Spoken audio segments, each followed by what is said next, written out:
Jaya Radha Madhava Punya Vihari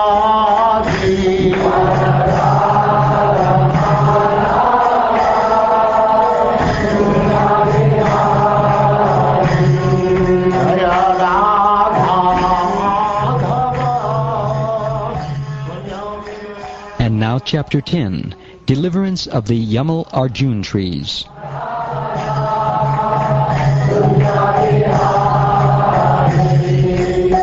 Gopijana Vallabha Girivaradhari.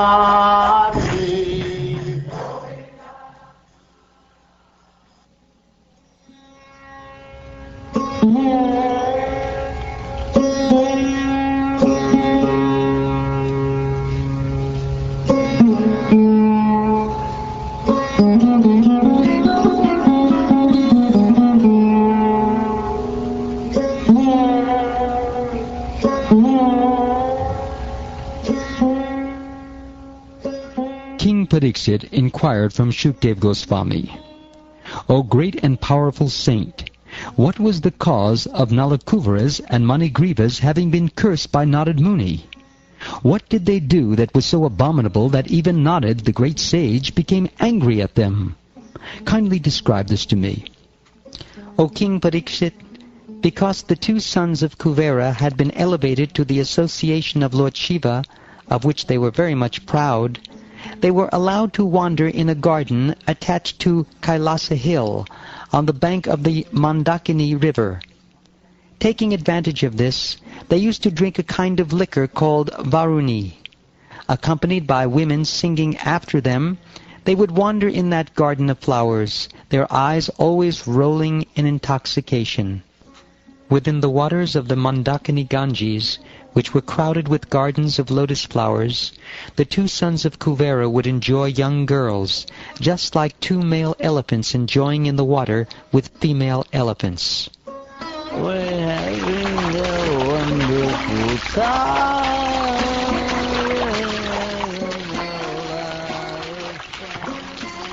O Maharaj Pariksit, by some auspicious opportunity for the two boys, the great saint Devarshi Narad once appeared there by chance. Seeing them intoxicated with rolling eyes, he could understand their situation. Upon seeing Narad, the naked young girls of the demigods were very much ashamed. Afraid of being cursed, they covered their bodies with their garments. But the two sons of Kuvera did not do so. Instead, not caring about Narad, they remained naked. Seeing the two sons of the demigods naked and intoxicated by opulence and false prestige, Devarshi Narad, in order to show them special mercy, desired to give them a special curse. Thus he spoke as follows. Among all the attractions of material enjoyment, the attraction of riches bewilders one's intelligence more than having beautiful bodily features, taking birth in an aristocratic family, and being learned. When one is uneducated but falsely puffed up by wealth, the result is that one engages his wealth in enjoying wine, women, and gambling. Unable to control their senses, rascals who are falsely proud of their riches or their birth in aristocratic families are so cruel that to maintain their perishable bodies, which they think will never grow old or die, they kill poor animals without mercy. Sometimes they kill animals merely to enjoy an excursion. While living, one may be proud of one's body, thinking oneself a very big man, minister, president, or even demigod. But whatever one may be, after death this body will turn either into worms, into stool, or into ashes. If one kills poor animals to satisfy the temporary whims of this body, one does not know that he will suffer in his next birth, for such a sinful miscreant must go to hell and suffer the results of his actions. While alive, does this body belong to its employer, to the self, to the father, the mother, or the mother's father? Does it belong to the person who takes it away by force, to the slave master who purchases it, or to the sons who burn it in the fire? Or if the body is not burned, Does it belong to the dogs that eat it? Among the many possible claimants, who is the rightful claimant? Not to ascertain this, but instead to maintain the body by sinful activities, is not good. This body, after all, is produced by the unmanifested nature and again annihilated and merged in the natural elements. Therefore, it is the common property of everyone. Under the circumstances, who but a rascal claims this property as his own, and while maintaining it, commits such sinful activities as killing animals just to satisfy his whims? Unless one is a rascal, one cannot commit such sinful activities. Atheistic fools and rascals who are very much proud of wealth fail to see things as they are. Therefore, returning them to poverty is the proper ointment for their eyes, so they may see things as they are. At least a poverty-stricken man can realize how painful poverty is, and therefore he will not want others to be in a painful condition like his own. By seeing their faces, one whose body has been pricked by pins can understand the pain of others who are pin-pricked. Realizing that this pain is the same for everyone, he does not want others to suffer in this way. But one who has never been pricked by pins cannot understand this pain. A poverty-stricken man must automatically undergo austerities and penances because he does not have the wealth to possess anything. Thus his false prestige is vanquished. Always in need of food, shelter, and clothing, he must be satisfied with what is obtained by the mercy of Providence. Undergoing such compulsory austerities is good for him, because this purifies him and completely frees him from false ego. Always hungry, longing for sufficient food, a poverty-stricken man gradually becomes weaker and weaker. Having no extra potency, his senses are automatically pacified. A poverty-stricken man, therefore, is unable to perform harmful, envious activities. In other words, such a man automatically gains the results of the austerities and penances adopted voluntarily by saintly persons.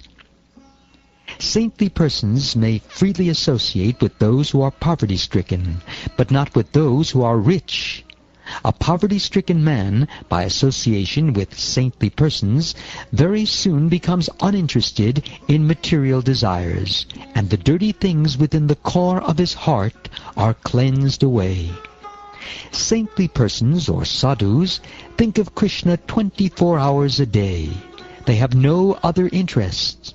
Why should people neglect the association of such exalted spiritual personalities and try to associate with materialists, taking shelter of non-devotees, most of whom are proud and rich?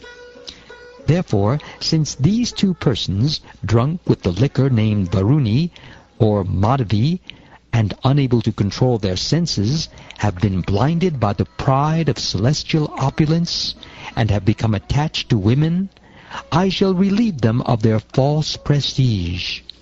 Full time. It's a great time to enjoy. Yeah, let's enjoy. These two young men, Nalakuvara and Manigriva, are by fortune the sons of the great demigod Kuvera. But because of false prestige and madness after drinking liquor, they are so fallen that they are naked, but cannot understand that they are. Therefore, because they are living like trees, for trees are naked but are not conscious, these two young men should receive the bodies of trees. This will be proper punishment. Nonetheless, after they become trees, and until they are released, by my mercy they will have remembrance of their past sinful activities. Moreover, by my special favor, after the expiry of 100 years by the measurement of the demigods, they will be able to see the Supreme Personality of Godhead, Vasudeva, face to face, and thus revive their real position as devotees.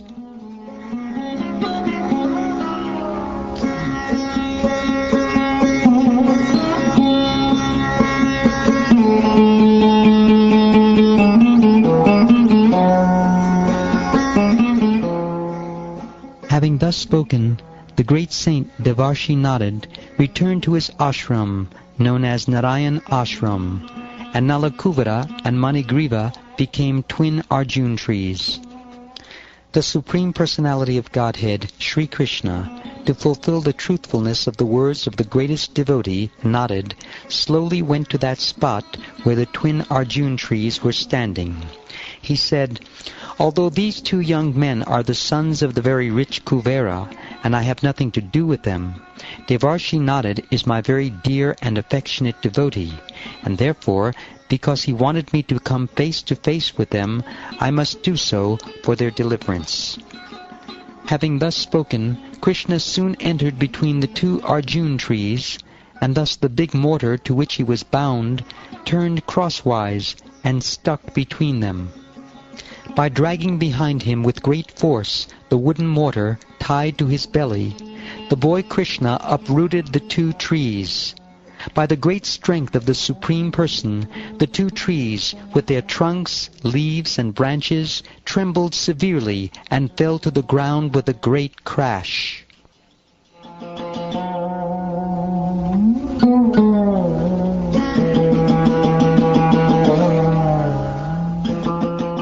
Thereafter, in that very place where the two Arjun trees had fallen, two great perfect personalities, who appeared like fire personified, came out of the two trees. The effulgence of their beauty illuminating all directions, with bowed heads they offered obeisances to Krishna, and with hands folded they spoke the following words. O Lord Krishna, your opulent mysticism is inconceivable. You are the Supreme Original Person, the cause of all causes, immediate and remote, and you are beyond this material creation.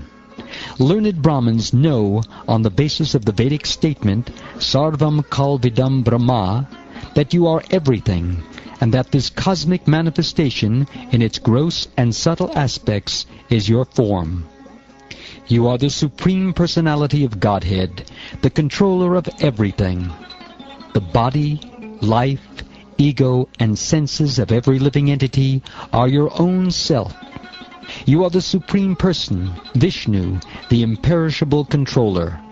You are the time factor, the immediate cause, and you are material nature, consisting of the three modes, passion, goodness, and ignorance. You are the original cause of this material manifestation. You are the Supersoul, and therefore you know everything within the core of the heart of every living entity. O Lord, you exist before the creation. Therefore, who, trapped by a body of material qualities in this material world, can understand you? O Lord, whose glories are covered by your own energy, you are the Supreme Personality of Godhead. You are Sankarshan, the origin of creation, and you are Vasudeva, the origin of the Chaturvyuha. Because you are everything, and are therefore the Supreme Brahman, we simply offer our respectful obeisances unto you. Appearing in bodies like those of an ordinary fish, tortoise, and hog, you exhibit activities impossible for such creatures to perform, extraordinary, incomparable, transcendental activities of unlimited power and strength. These bodies of yours, therefore, are not made of material elements, but are incarnations of your Supreme Personality. You are the same Supreme Personality of Godhead, who have now appeared with full potency for the benefit of all living entities within this material world. O supremely auspicious, we offer our respectful obeisances unto you, who are the Supreme Good. O most famous descendant and controller of the Yadu dynasty, O son of Vasudeva, O most peaceful, let us offer our obeisances unto your lotus feet. O Supreme Form, we are always servants of your servants, especially of Narad Muni. Now give us permission to leave for our home. It is by the grace and mercy of Narad Muni that we have been able to see you face to face. Henceforward, may all our words describe your pastimes. May our ears engage in oral reception of your glories. May our hands and legs and other senses engage in actions pleasing to you. And may our minds always think of your lotus feet. May our heads offer our obeisances to everything within this world, because all things are also your different forms. And may our eyes see the forms of Vaishnavas, who are non-different from you.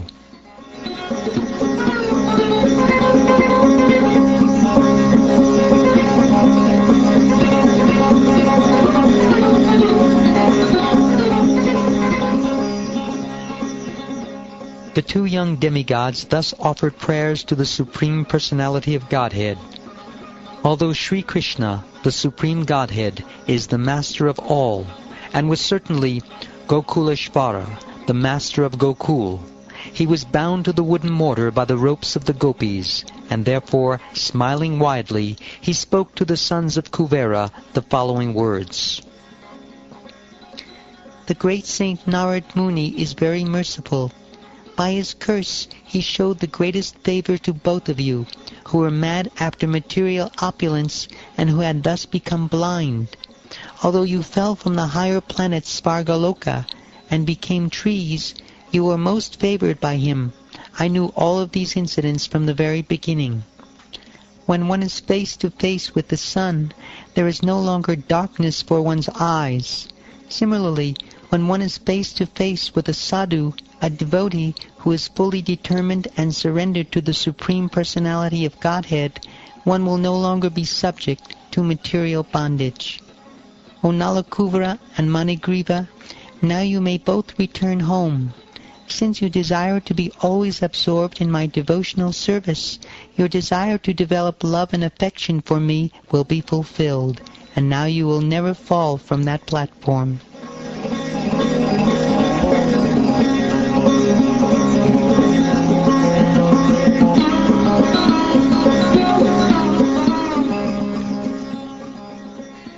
The Supreme Personality of Godhead, having spoken to the two demigods in this way, they circumambulated the Lord, who was bound to the wooden mortar, and offered obeisances to him. After taking the permission of Lord Krishna, they returned to their respective homes.